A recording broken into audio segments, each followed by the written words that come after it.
सहनौ भुनक्तु सह वीर्यं करवावहै तेजस्विनावधीतमस्तु मा विद्विषावहै।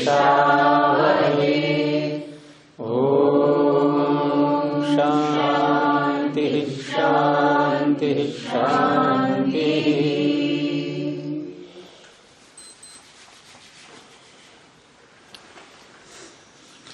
दो सूत्र हमारे इसमें हो गए थे पीछे, और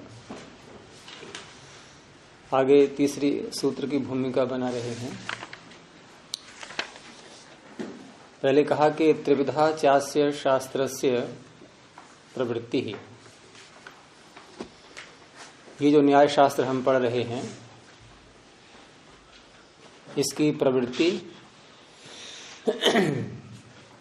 तीन प्रकार से यहां की गई है, अर्थात तीन प्रकार से ये हमारे सामने जो 16 पदार्थ हैं उनकी व्याख्या कर रहा है। वो तीन प्रकार कौन कौन से होते हैं, और ये शैली लगभग सभी शास्त्रों में चलती है, कुछ थोड़ा सा अंतर होते हुए। उसमें पहला प्रकार होता है उद्देश्य। उद्देश्य कहते हैं कि शास्त्र में जिन विषयों पर चर्चा करनी है उनका नाम लेकर के कथन करना, जैसे यहां प्रथम सूत्र में किया गया है। प्रमाण प्रमेय आदि जो 16 पदार्थ गिनाए ये पहले ही सूत्र में बता दिए। तो ये क्या किया इन्होंने? उद्देश्य, नाम निर्देश पूर्वक कथन, ये हो गया उद्देश्य। और उद्देश्य के बाद फिर एक दूसरा चरण आता है उसे कहते हैं लक्षण, कि जिन पदार्थों का नाम निर्देश लेकर के कथन किया गया है उनके लक्षण क्या हैं, उनको कैसे पहचानेंगे, किस प्रकार से उनको हम समझेंगे, तो उस प्रक्रिया को बोलते हैं लक्षण। उनको लक्षित करना, उनके विषय में और जानकारी देना कि इनका क्या स्वरूप है और ये स्वरूप क्यों माना जा रहा है, कौन सा धर्म है इनमें, ये सारी बातें बताना, ये सब लक्षण के अंतर्गत आएगा। और लक्षण कहने के बाद भी यूं ही हम किसी बात को स्वीकार नहीं करते, हम फिर स्वयं भी उसकी परीक्षा करना चाहते हैं। तो वही शैली शास्त्रकार भी अपना रहे हैं कि जिस शब्द का भी, जिस पदार्थ का भी उन्होंने लक्षण किया, वो लक्षण ठीक भी है या नहीं, वो लक्षण कसौटी पर परख करके वो लक्षण के रूप में है भी या नहीं, इन सारी बातों को कहते हैं परीक्षा। परीक्षा, परीक्षण करना, परीक्षण, चारों ओर से उसके प्रत्येक बिंदु पर, प्रत्येक पहलू पर पूरा विचार करना कि ये लक्षण ठीक भी है या नहीं है। क्योंकि लक्षणों में कुछ दोष हुआ करते हैं, यदि वो दोष रहेंगे तो लक्षण नहीं कहलाता।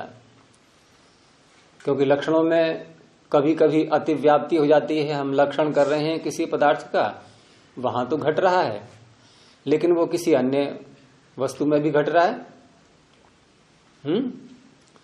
तो अन्य वस्तु में भी जब कोई लक्षण घटने लगे तो उसे कहते हैं अतिव्याप्ति, वो बाहर भी जाने लगा। और जब अतिव्याप्ति के दोष से युक्त लक्षण हो जाएगा तो फिर वो लक्षण यथार्थ नहीं कहलाएगा उस पदार्थ का। एक अन्य दोष भी होता है, जैसे कहेंगे हम अव्याप्ति, उसमें घट ही नहीं रहा है, औरों में घट रहा है। जिसका लक्षण कर रहे हैं उसमें तो घटता नहीं और औरों में घटने लगा, तो ये भी एक दोष है। एक होता है असंभव, लक्षण तो कर रहे हैं लेकिन वो संभव ही नहीं है, उसमें कभी आ ही नहीं सकता, न किसी और में आ सकता है। तो इन सब दोषों से तो कहीं युक्त नहीं है, ऐसा लक्षण तो कहीं नहीं कर दिया है। इन सब बातों को जांचना, इसे कहते हैं परीक्षा। तो इस शैली से ये शास्त्र आगे बढ़ेगा धीरे धीरे। अब स्वयं इनका अर्थ कर रहे हैं ये परीक्षा में परीक्षा परितः तो है, ईक्षणम परीक्षा तो है, लेकिन पर इच्छा परीक्षा दूसरे की इच्छा पर नहीं है, ये परी तो ये तो यही है, लेकिन इसका अर्थ परीक्षा ऐसा नहीं निकाला जा सकता। ईक्ष धातु इच्छ नहीं है, ये परेच्छा बनेगा वो तो दूसरे की इच्छा, पर इच्छा परेच्छा, और ये है ईक्षा, ईक्ष दर्शने, और वो है ईशु इच्छायाम, वो धातु अलग है ये अलग है। तो ईक्ष दर्शने धातु से स्त्रीलिंग में बनाएंगे ईक्षा। कई लोग ऐसा कर देते हैं। अंकुर किससे करेंगे प्रत्यय इसमें? ईक्षा। स्त्रीलिंग में बनाना है हमें। टाप से पहले क्या होना है बताओ भाई? अंकित क्या नाम अमित? जो धातुएं गुरुमान होती हैं, जिनका कोई वर्ण गुरु होता है, ईक्ष में है ऐसा? कौन सा है गुरु? ई स्वयं ही दीर्घ है, दीर्घ तो गुरु होता ही है, ह्रस्व भी गुरु हो जाता है। ह्रस्व गुरु कब बनता है? संयोग आगे आने पर। और ये तो स्वयं ही दीर्घ है, दीर्घम च सूत्र है ना, दीर्घम च संयोगे गुरु दीर्घम च, तो ई गुरु है। तो ईक्ष धातु कैसी होगी? गुरुमान, गुरु वर्ण वाली, ऐसी हो गई ना।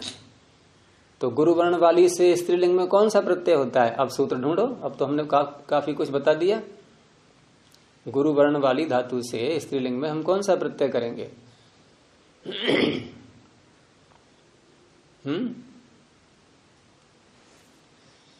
गुरोश्च हलः, स्त्रियामिक्तिन के अधिकार में गुरोश्च हलः। दो बातें हैं इसमें, या तो गुरुमान हो या हलंत भी हो। ये हलंत भी है, गुरुमान भी है। तो अप्रत्यय होता है इसमें, अप्रत्ययात, अ के ऊपर से अनुवृत्ति आ रही है। उसके बाद स्त्रीलिंग में बना तो अभी ईक्ष ही, अकारांत ही बना, लेकिन उसके बाद फिर टाप करेंगे स्त्रीलिंग होने के कारण से। तो यह है परि, परितः, ईक्षा, परीक्षा, चारों ओर से उसका पूरा पूरा परीक्षण करना। तो इन शब्दों का स्वयं इन्होंने अर्थ किया कि उद्देश्य किसे कहते हैं। उत्तर दिया, नाम ध्येयेन पदार्थ मात्रस्य अभिधानम उद्देश्य। नाम ध्येय, ये नाम ध्येय शब्द सुना है? नाम ध्येय, ये ध्येय भी एक प्रत्यय है, और ये प्रत्यय स्वार्थ में होता है। नाम शब्द से स्वार्थ में ध्येय प्रत्यय, अर्थ वही रहेगा। जो अर्थ नाम का है वही नाम ध्येय का है, अर्थ नहीं बदलेगा। तो नाम ध्येय न पदार्थ मात्र से अभिधानम, नाम लेकर के पदार्थ मात्र का अभिधान, अभिधान का अर्थ कथन, कथन करना।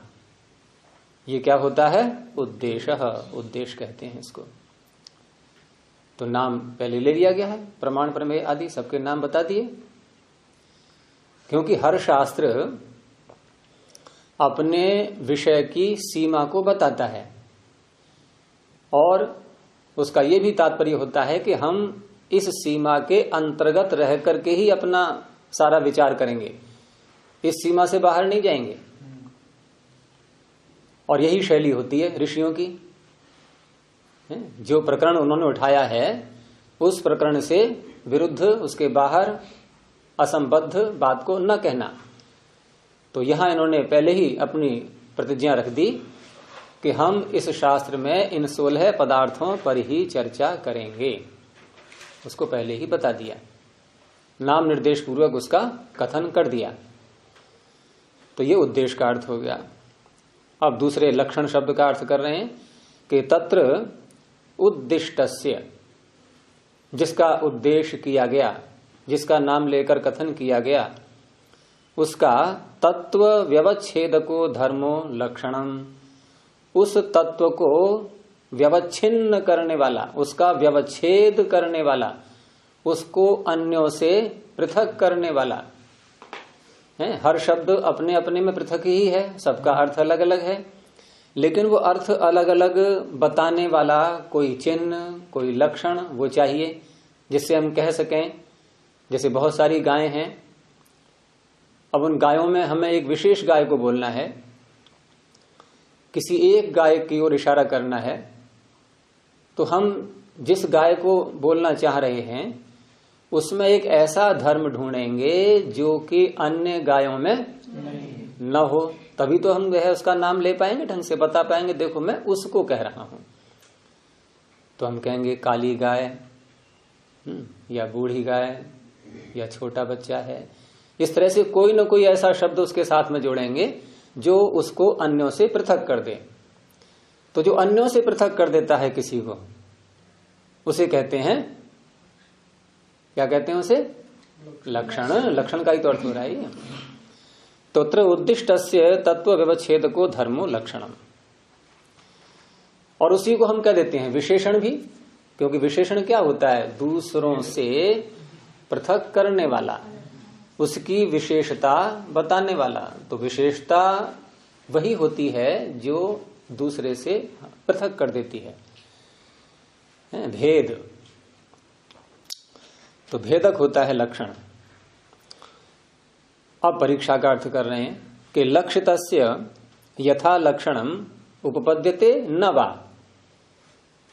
लक्षित पदार्थ का जिसका लक्षण करना है, जिसका लक्षण किया गया है, उसका लक्षण यथा लक्षण है या नहीं, जैसा लक्षण किया गया है वैसा है या नहीं।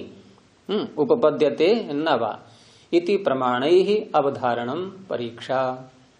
तो उस लक्षण का प्रमाणों से निश्चय करना, प्रमाणों के द्वारा पूरा पूरा उसको पक्का कर लेना, हर तरफ से ठोंक पीट करके बजा करके सब देख लिया और कहीं कोई व्यवधान नहीं आया, कोई उसका व्यतिक्रम नहीं हुआ, तो उस अवस्था में अब कहेंगे कि ये लक्षण सही किया गया है।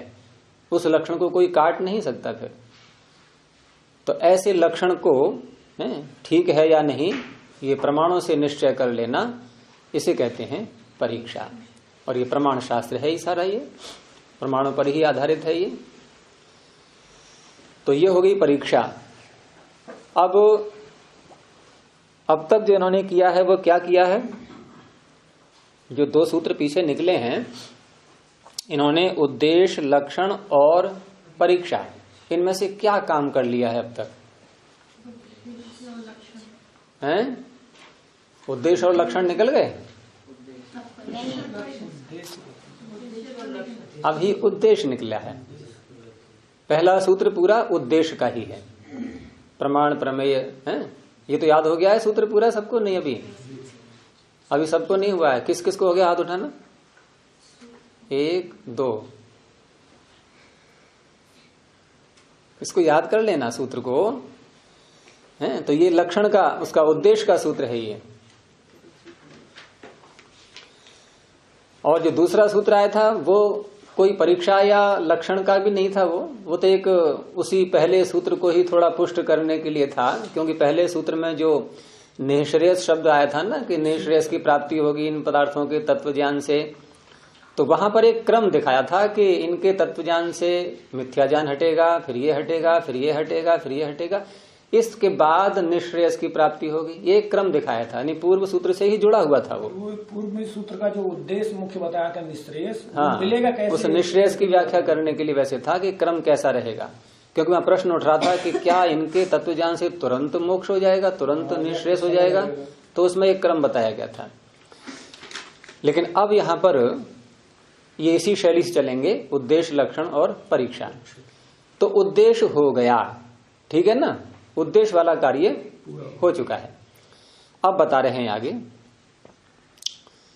कि यहां एक शैली में थोड़ा सा अंतर और भी रहेगा, उसकी ओर संकेत कर रहे हैं कि तत्र उद्दिष्टस्य प्रविभक्तस्य लक्षणम उच्यते।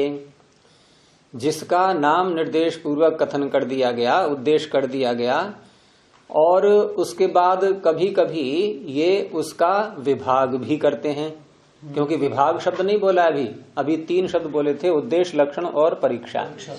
लेकिन एक शैली और भी चलेगी कि कहीं कहीं ऐसा भी होगा कि उद्देश्य तो कर दिया, उसके बाद फिर उसमें से किसी एक शब्द का विभाग, अवान्तर विभाग, जैसे पहला शब्द क्या है उद्देश्य लक्षण वाले सूत्र में, उद्देश्य वाले सूत्र में पहला शब्द क्या है? प्रमाण। अब प्रमाण कितने प्रकार के हैं? 3। हाँ, यहां 4 आएंगे, योग में 3 है, तो 4 प्रकार के प्रमाण हैं। तो ये प्रमाण का क्या हुआ? ये अवांतर विभाग, जो उन 16 पदार्थ बताए थे उनमें से प्रमाण के और भी भाग हैं। तो ये इसे कहेंगे यहां पर ये प्रविभाग, उद्देश्य का प्रविभाग। तो कहीं कहीं तो ये शैली होगी इनकी कि पहले उद्देश्य किया, फिर उसका प्रविभाग किया और फिर लक्षण। एक शैली ये हो गई। और दूसरी कैसी होगी कि पहले उद्देश्य किया, फिर लक्षण किया और फिर प्रविभाग। बस ये बता रहे हैं केवल अभी। लेकिन अब जो आगे तीसरा सूत्र आ रहा है ये कैसा होगा? अर्थात 2 बातें बताई थी कि पहले उद्देश्य वो तो कर दिया, अब उसके बाद प्रविभाग और फिर लक्षण, और दूसरा उद्देश्य करके लक्षण और फिर प्रविभाग। तो अब जो सूत्र आ रहा है आगे कि प्रत्यक्षानुमानोपमान शब्दाः प्रमाणानि, ये कैसा लग रहा है? ये प्रविभाग कर रहे हैं उद्देश्य का या लक्षण कर रहे हैं? लक्षण कर रहे हैं। अर्थात प्रमाण किसे कहते हैं, प्रमाण कैसा होता है, ऐसे नहीं। प्रमाण किसे कहते हैं नहीं बता रहे हैं, प्रमाण कितने प्रकार के होते हैं ये बता रहे हैं। तो ये क्या होगा? प्रविभाग।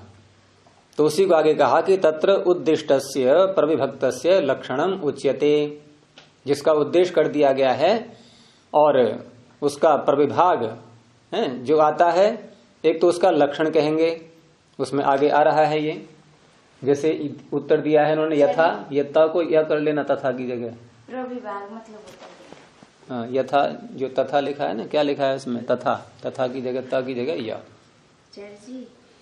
प्रविभाग, प्रविभाग का अर्थ हो गया उसी का अवांतर भाग करना। अवांतर भी, अवांतर और भाग हैं, अवांतर को भी खोल दो। जैसे प्रमाण शब्द कहा पहले, अब प्रमाण शब्द कुछ तो ऐसे आएंगे उसमें जो एक ही तरह का होगा। जैसे प्रमाण प्रमेय संशय, जैसे प्रयोजन शब्द आया तो प्रयोजन एक ही प्रकार का है, अब उसका कोई और भाग नहीं हो पाएगा।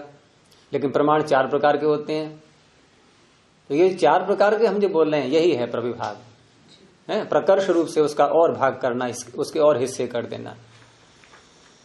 तो यथा प्रमाणानाम प्रमेयस्य च, जैसे प्रमाण आगे आ रहे हैं तो क्या करेंगे ये कि पहले तो उद्देश्य कर दिया प्रमाण, उसके बाद अगले सूत्र से उसका ये जो तीसरा सूत्र आ रहा है इससे होगा प्रविभाग और फिर लक्षण बताए जाएंगे।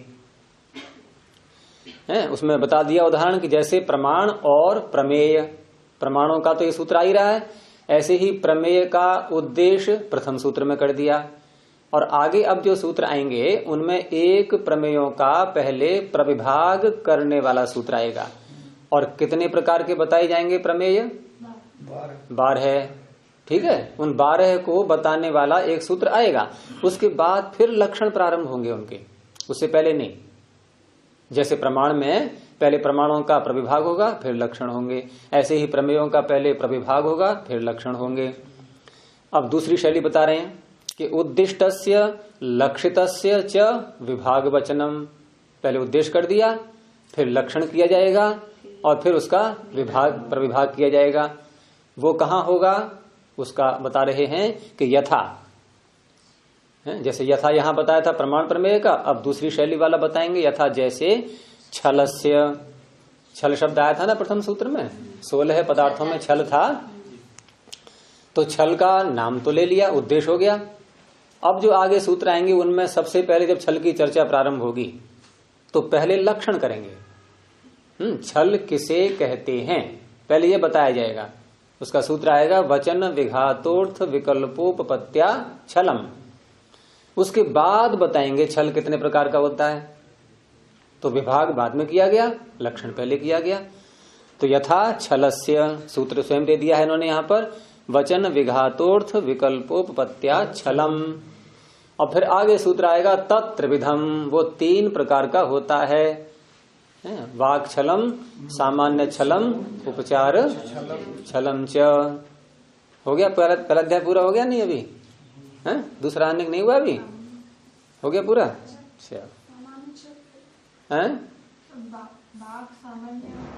हाँ, ये छलों के भेद बताए जाएंगे। कितने प्रकार के छल होते हैं?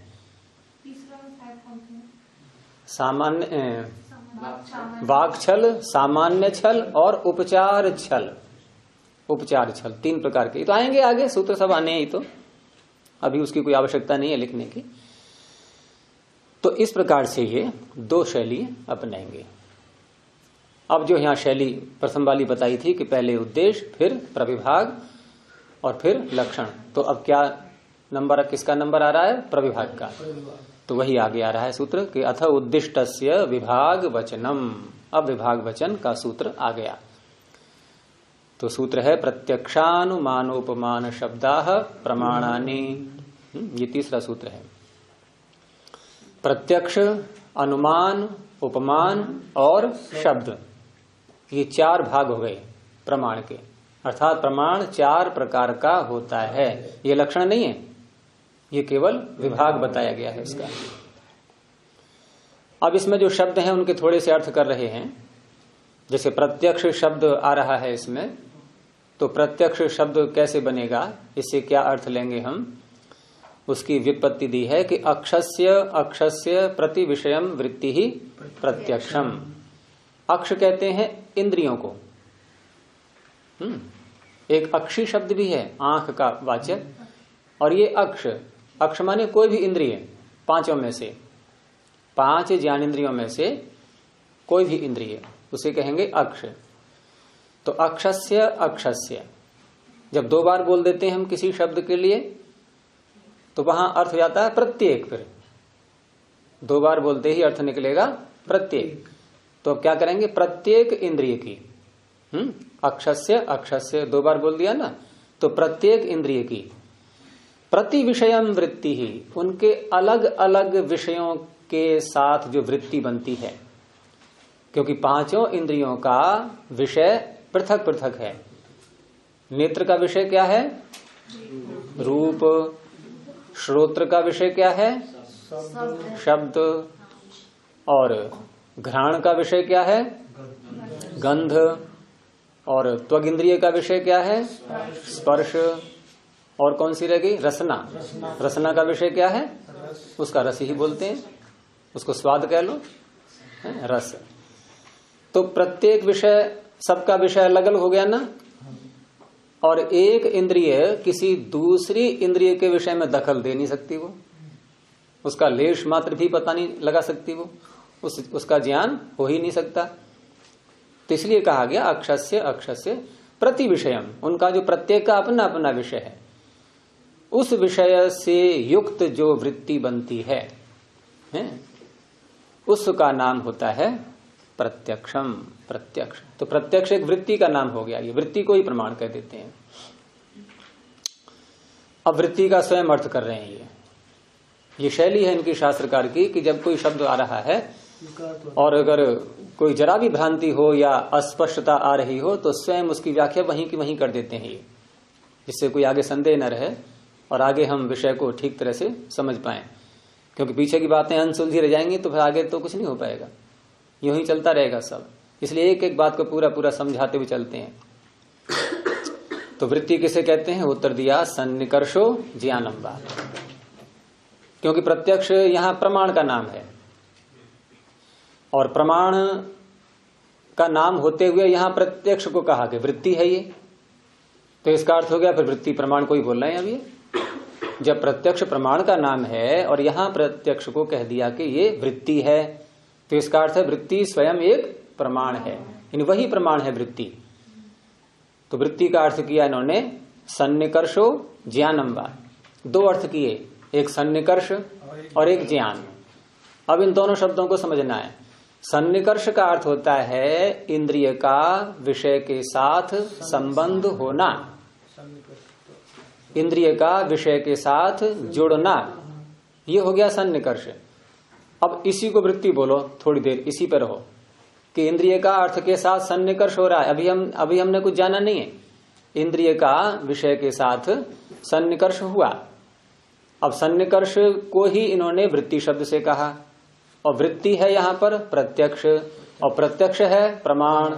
तो सन्निकर्ष क्या हो गया? प्रमाण। सन्निकर्ष का नाम प्रमाण हो गया नहीं अब, क्योंकि प्रत्यक्ष को इन्होंने कहा वृत्ति और वृत्ति को खोला सन्निकर्ष। तो सन्निकर्ष ही तो प्रमाण बन गया। अर्थात ज्ञान को नहीं कह रहे हैं प्रमाण, यहां पर ये किसे कह रहे हैं? सन्निकर्ष को। और वैसे प्रमाण का अर्थ क्या होता है? प्रमीयते अनेन इति प्रमाणम, जिसके द्वारा हम कुछ जानते हैं, इनके प्रमा का ज्ञान का साधन। तो ये जो सन्निकर्ष हुआ है, इंद्रिय का विषय के साथ जुड़ना, ये ज्ञान का साधन है या नहीं? अरे तभी तो ज्ञान होगा।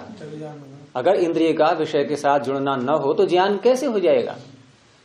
तो इस प्रकार से इंद्रिय का विषय के साथ जो सन्निकर्ष है, ये वृत्ति कहला रही है, और इसी को प्रत्यक्ष शब्द से कहा गया। अर्थात ये प्रमाण है यहां पर। अब दूसरा अर्थ लो। दूसरा अर्थ किया इन्होंने वृत्ति का, ज्ञान। अब ज्ञान पर आ रहे हैं हम, ठीक है। जैसे इंद्रिय का अर्थ के साथ सन्निकर्ष हुआ, और उस सन्निकर्ष के बाद कुछ ज्ञान हुआ, फिर रूप का ज्ञान, रस का ज्ञान, स्पर्श का ज्ञान, ये सारे ज्ञान होंगे, शब्द का ज्ञान। अब ये ज्ञान हुआ, अब ज्ञान को वृत्ति कहा। तो ज्ञान को वृत्ति कहा तो फिर ज्ञान प्रमाण माना जाएगा, क्योंकि वृत्ति है प्रमाण।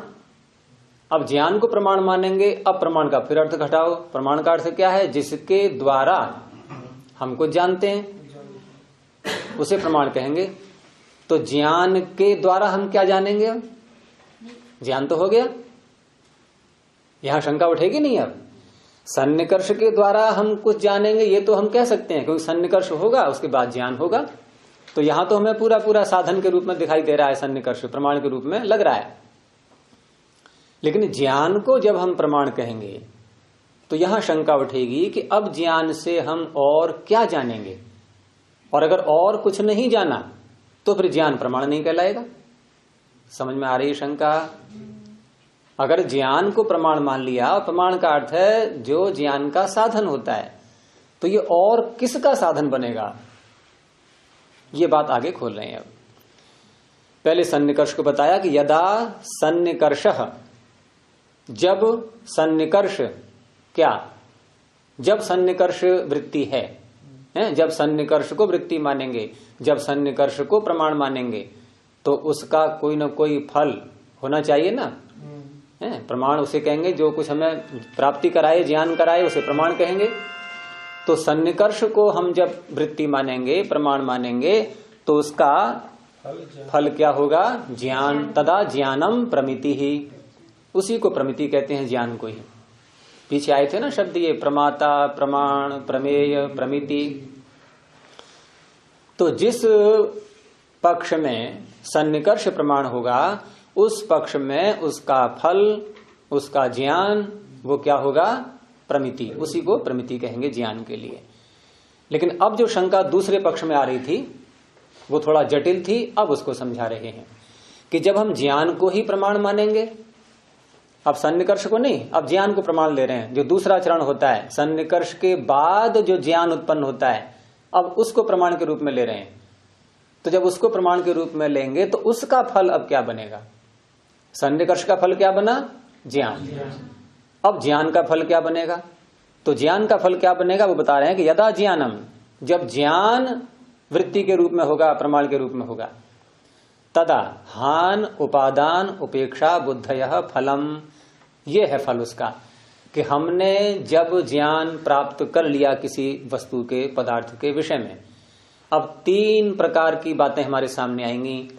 या तो हम उसको ग्रहण करना चाहेंगे, अथवा उसको छोड़ना चाहेंगे, अथवा कुछ भी नहीं करना चाहेंगे। उसे कहते हैं उपेक्षा बुद्धि, कि इससे हमें क्या लेना देना, छोड़ो, हटो यहां से, कोई मतलब नहीं उससे।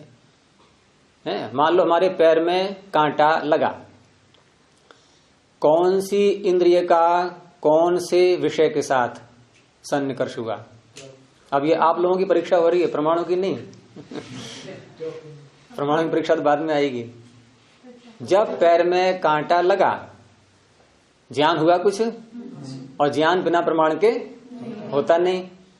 और यहां प्रमाण कौन सा होगा? ये प्रत्यक्ष होगा या अनुमान होगा या उपमान या शब्द? प्रत्यक्ष होगा। प्रत्यक्ष किसे कहते हैं? कि ये जो 5 ज्ञान इंद्रियां हैं इनका किसी विषय के साथ सन्निकर्ष होना है ना। तो कौन सी इंद्रिय का और कौन से विषय के साथ सन्निकर्ष हुआ? हाँ, त्वचा इंद्रिय का किसके साथ सन्निकर्ष हुआ?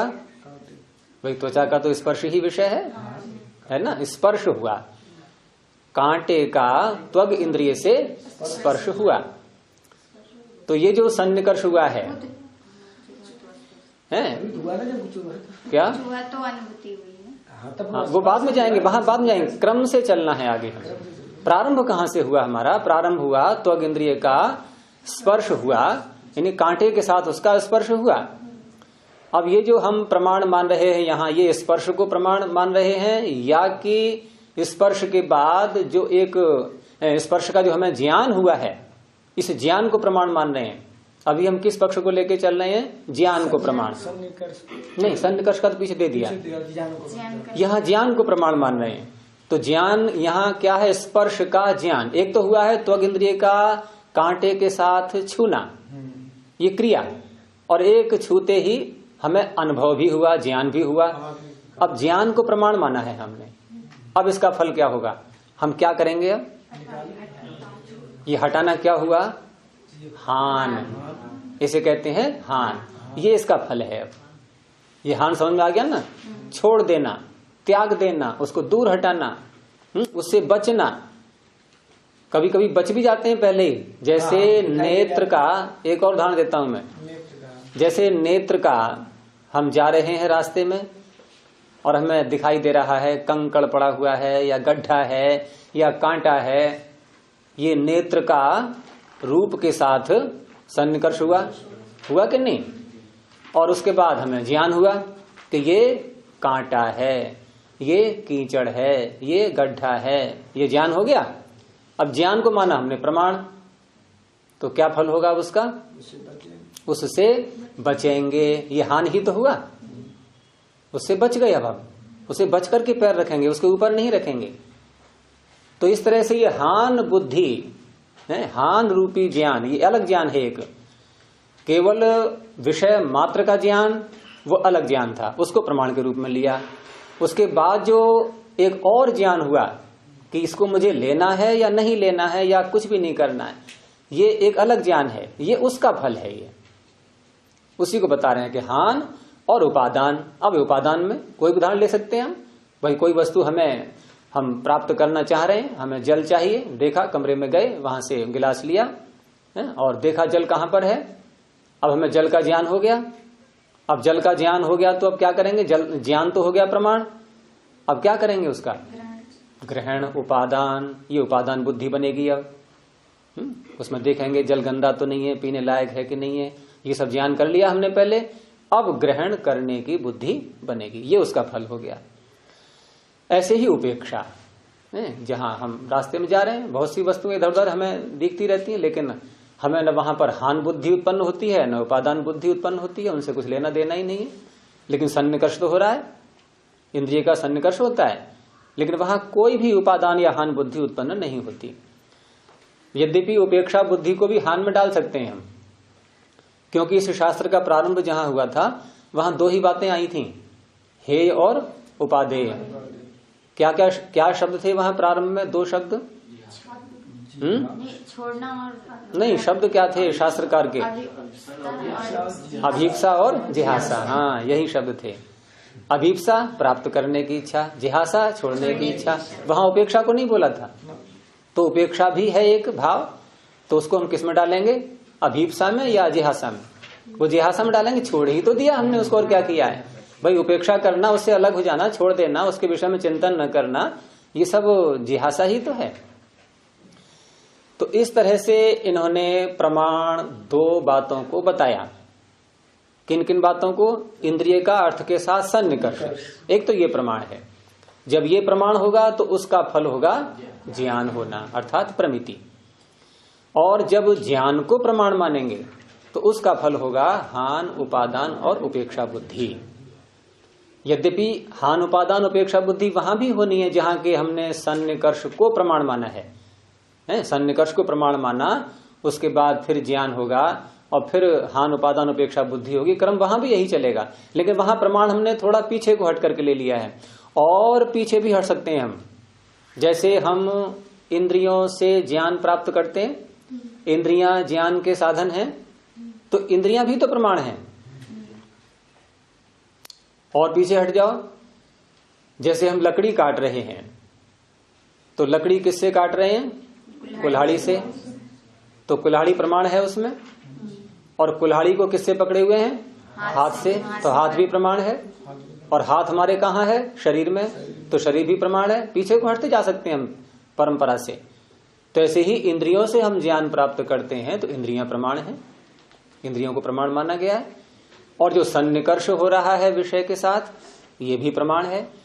और सन्निकर्ष के बाद जो ज्ञान उत्पन्न हुआ है, ये भी प्रमाण है। लेकिन हम जिसको प्रमाण मानेंगे, उससे अगला कदम जो होगा वो बनेगा उसका फल। इस तरह से आगे बढ़ते जाएंगे। अंत में यहां आकर के अब कोई नहीं होता है। जैसे ज्ञान को हमने जब प्रमाण मान लिया है, ये अंतिम प्रमाण होता है, इसके आगे और कोई प्रमाण नहीं होगा। अब तो अंत में केवल उसका फल मात्र आएगा, हान, उपादान, उपेक्षा बुद्धि, बस यहां आकर के समाप्ति हो जाती है। यहां आकर के हमारा प्रमाण चरितार्थ हो गया। अब उस प्रमाण से हमें कुछ भी लेना देना नहीं, उसका काम पूरा हो चुका है। यानी अंत में जाकर के यहीं टिकेंगे हम, हान, उपादान और उपेक्षा पे। ये हर प्रमाण के साथ घटेगा ही है। तो हान, उपादान, उपेक्षा बुद्धयः फलम। अब अनुमान का अर्थ करते हैं थोड़ा सा। ये किसका अर्थ किया था अभी? प्रत्यक्ष का, कि प्रत्यक्ष किसे कहेंगे हम? वृत्ति को। वृत्ति किसे कहेंगे? सन्निकर्ष अथवा ज्ञान। सन्निकर्ष करेंगे तो फल उसका ज्ञान, और ज्ञान को हम प्रत्यक्ष बोलेंगे तो उसका फल होगा हान, उपादान, उपेक्षा बुद्धि। अब आगे अनुमान पर। अब अनुमान शब्दों को देख लेते हैं पहले। अनु और मान। अनु माने पश्चात, और मान का अर्थ वही ज्ञान। तो वही अर्थ बता रहे हैं स्वयं कि पश्चात किसके पश्चात? क्योंकि पश्चात जब बोलेंगे इसके बाद, तो इस शब्द से भी कुछ बोलेंगे हम। हमने कहा इस काम के बाद ये काम करना है। अब वो इस काम क्या है वो तो बताना पड़ेगा ना पहले उसको बताया न जाए कि इस काम के बाद ये काम करना। तो क्रम जब बताएंगे तो क्रमों में हमें दोनों पदार्थों का ज्ञान होना चाहिए पहले, कि पहले ये काम है फिर ये काम है। अब यहां कह दिया कि पश्चात ज्ञान, बाद वाला ज्ञान। तो किसके बाद वाला ज्ञान? किसके बाद होगा ये? तो उसी का उत्तर दिया मितेन लिंगेन। अर्थस्य पश्चात मानम अनुमानम। मित लिंग के साथ, यहाँ मित वही मां धातु से जो शब्द सारे बन रहे हैं, ये प्रमाण, प्रमेय, प्रमाता, प्रमिति, धातु सब में एक ही है। कौन सी? मां, मांग माने, उसी से बना है मित। और मां का अर्थ होता है जानना। तो मित का अर्थ क्या हो गया? जाना हुआ। मित का अर्थ हो गया जाना हुआ। तो मितेन लिंगेन, ज्ञात अर्थ से, ज्ञात लिंग से, ज्ञात चिन्ह से। अब समझ में आ रहा है कि किसके बाद हम जानेंगे? ये किसके शब्द से किसका अर्थ समझ में आ गया? यानी पहले कौन सा हो? पहले लिंग का ज्ञान होना चाहिए। मितेन लिंगेन, पहले अर्थ का, यानी जिस अर्थ का हमें ज्ञान प्राप्त करना है उस अर्थ का कोई लिंग, कोई चिन्ह, उसका पता लग जाए पहले हमें।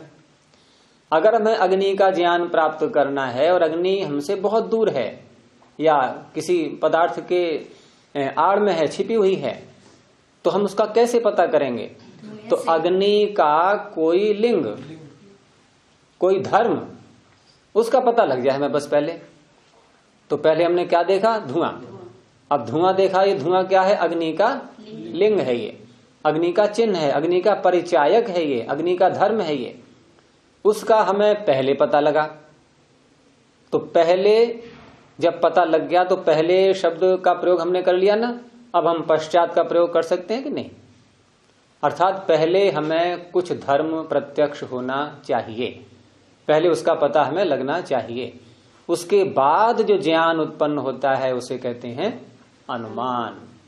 अब आया समझ में कि मितेन लिंगेन अर्थस्य पश्चात मानम अनुमानम, ज्ञात लिंग के द्वारा अर्थ का बाद में बोध होना, इसे कहेंगे अनुमान।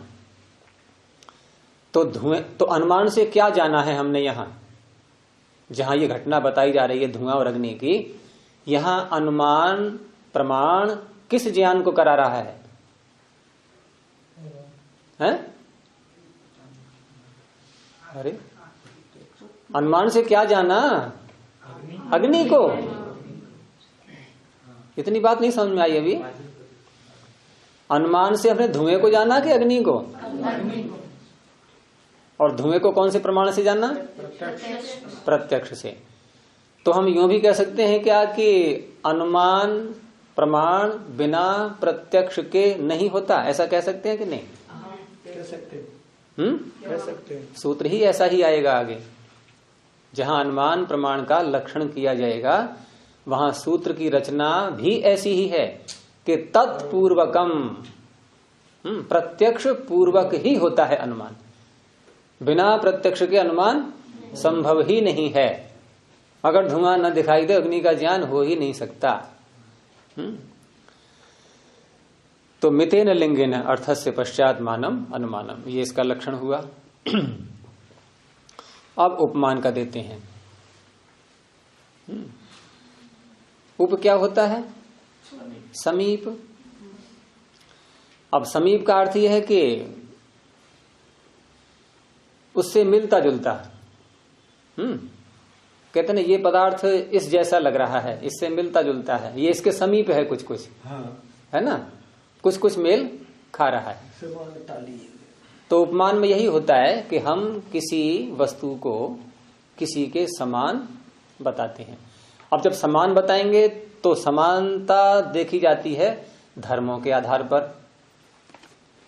हर वस्तु के अलग अलग धर्म होते हैं, लेकिन कोई धर्म ऐसा भी हो सकता है जो दोनों वस्तुओं में हो, है ना, तो हम कहेंगे ये इसके समान है। सारे धर्म एक जैसे नहीं होते, हर पदार्थ के धर्म पृथक पृथक भी होते हैं, और कुछ धर्म ऐसे होते हैं जो बहुतों में एक जैसे होते हैं। सारे एक हो जाएंगे तो वस्तु ही एक हो जाएगी। सारे एक हो गए तो नाम रखेंगे कैसे हम?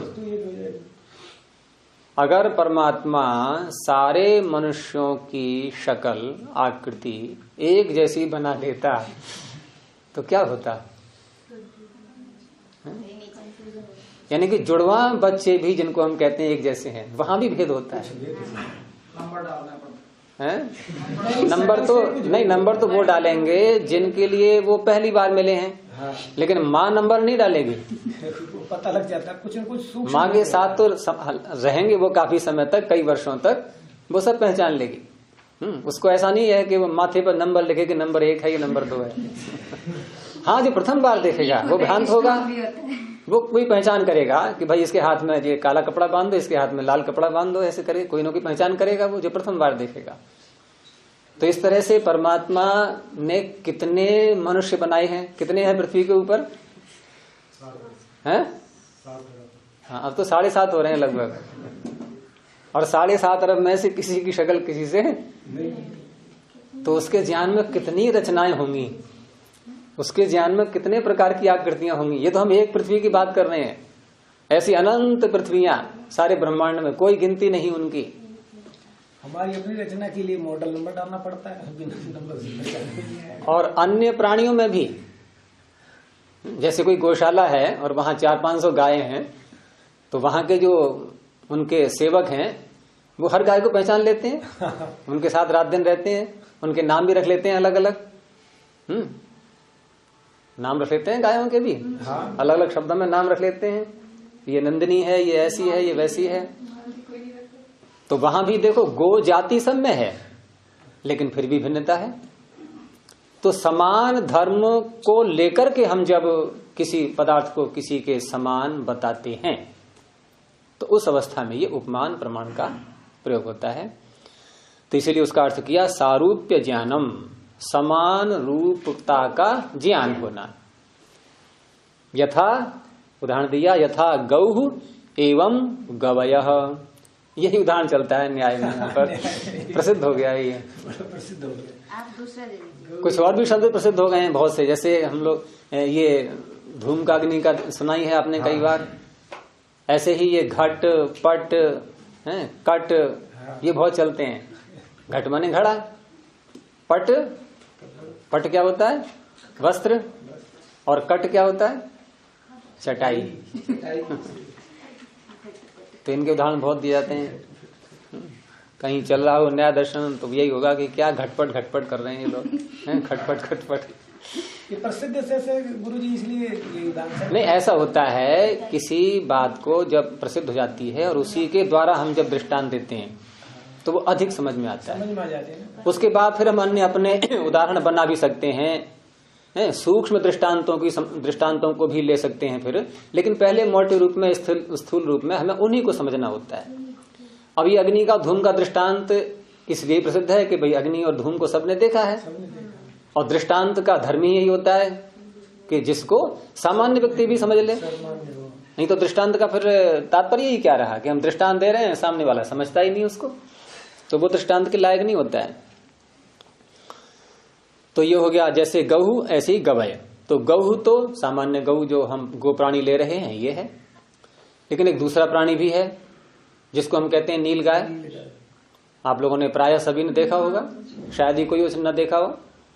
खेतों में जहां तहां ये भागते ही मिल जाते हैं प्रातः काल को, या जहां जब अंधेरा थोड़ा सा होता है, दिन में भी कभी कोई भागते हैं ये। रेल की पटरी से भी कई बार रेल से जो है इनका दुर्घटना हो जाती है, रेल जो है ट्रेन से कट जाती है ये बहुत सारी। तो ये जो गाय है जिसको हम कह रहे हैं नील गाय, तो ये इसकी आकृति कुछ कुछ इस गाय से जो सामान्य गो प्राणी है इससे मिलती है। अब मान लो किसी ने गवय को नहीं देखा है, नील गाय को नहीं देखा है, तो उसको बताया जा रहा है कि तुमने गाय को तो देखा है कि हाँ देखा है, कैसी ही नील गाय होती है। अब जब वो कहीं पर ऐसे प्राणी को देखेगा जिसकी आकृति गाय से मिलती जुलती होगी, तो स्मृति में उसके वो बात पीछे की याद आ जाएगी कि ये वही प्राणी है, इसी को गवय या नील गाय कहा गया है क्योंकि ये उसके समान है।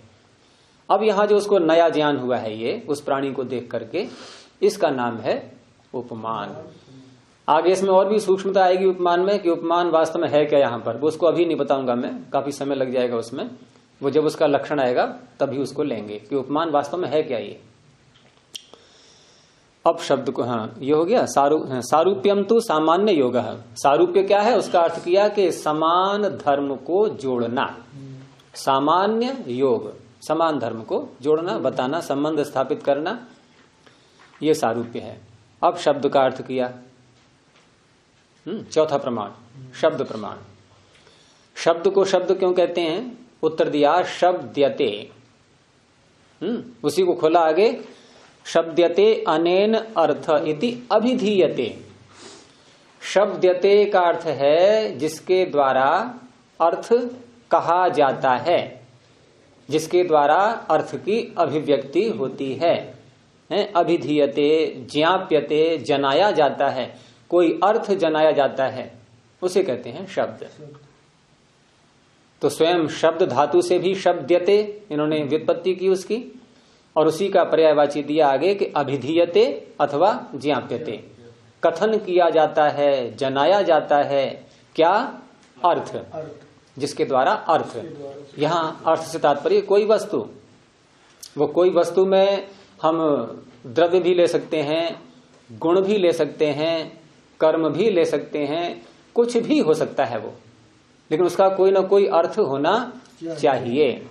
वो आवश्यक नहीं है कि वो अर्थ ऐसा हो जिसको हम छू सकें, देख सकें, चख सकें, इन्हीं को अर्थ नहीं बोलते। अर्थ एक बहुत व्यापक शब्द है ये।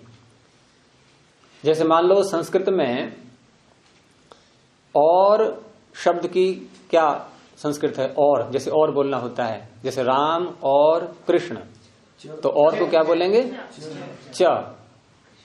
तो च एक शब्द है। अब यहां घटाओ इसको कि शब्द्यते अनेन अर्थः, जिसके द्वारा कुछ बताया जाता है, जनाया जाता है, यानी जिसके द्वारा अर्थ जनाया जाता है।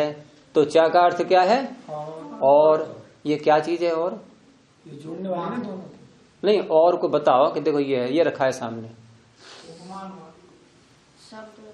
है, और को न देख सकते हैं, न छू सकते हैं, न चख सकते हैं, न सूंघ सकते हैं, लेकिन जिनको हम वस्तु बोलते हैं, ये वस्तु के रूप में लग रहा है कुछ ये? और अच्छा, और को भी छोड़ो, अथवा, ये अथवा का क्या अर्थ है? यहां भी कोई वस्तु आपको दिखाई नहीं देगी। तो कहने का तात्पर्य चाहे द्रव्य हो, चाहे गुण हो, चाहे कर्म हो, या अन्य कोई भाव हो, कुछ न कुछ व्यवहार में हम भाषा में यदि उससे अर्थ ले रहे हैं तो वही शब्द कहलाता है। वो कुछ न कुछ अपने अर्थ की अभिव्यक्ति वैसे कर रहा है। व्यवहार में देखा जाता है, जो हम उसको निरर्थक बोलते हैं उनका भी कुछ न कुछ अर्थ होता है। जैसे किसी ने कहा कि जी पानी वानी ले आओ, भाई आचार्य है पानी वानी लाओ, तो पानी के साथ मतलब मीठा वगैरह नमकीन वगैरह भी चलेगा। हाँ, तो अर्थ शब्द चलेगा ही वही जिसका कोई अर्थ है। जिसका कोई अर्थ नहीं है वो शब्द चलेगा ही नहीं, वो प्रयोग में आएगा ही नहीं, व्यवहार में आएगा ही नहीं। और बहुत से हम जो है सांकेतिक शब्द और भी बना लेते हैं अपने व्यक्तिगत शब्द, जिनको हम कोड वर्ड कह देते हैं। माँ जब बच्चे के साथ जब बच्चा तुतलाता है तो वो अपनी भाषा अलग बोलता है, वो भी एक शब्द है। और उन शब्दों को माँ भी दोहरा देगी कि अच्छा तुम्हें ये चाहिए। वो रोटी को लोटी बोलेगा तो लोटी, माँ भी लोटी बोले, लोटी खाएगा क्या? वो लोटी बोल देगी। तो इस तरह से बहुत से शब्द हम कृत्रिम बनाते भी हैं। उनको महाभाष्य में कहा गया है यादृच्छिक शब्द, यदृच्छा। तो इस तरह से शब्द का तात्पर्य जिससे कोई अर्थ अभिव्यक्त होता हो उसे शब्द कहते हैं। आगे कहा उपलब्धि साधनानि प्रमाणानि। घड़ी तो रुकने को कह रही है, फिर इसको यहीं रोकते हैं, फिर शब्द पर आकर के आगे फिर कल चर्चा करेंगे।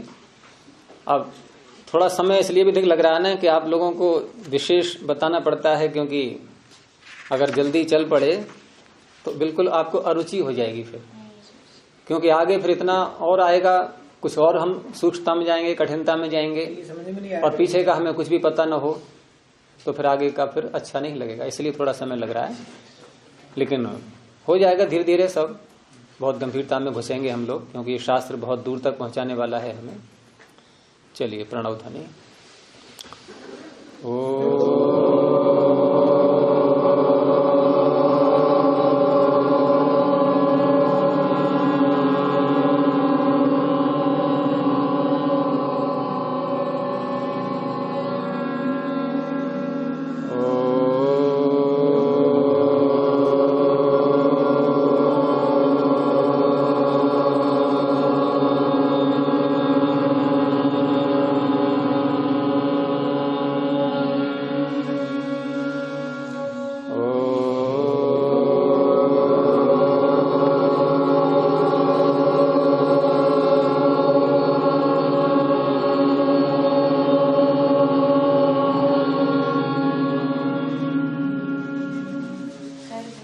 सर्वेभ्यो नमः।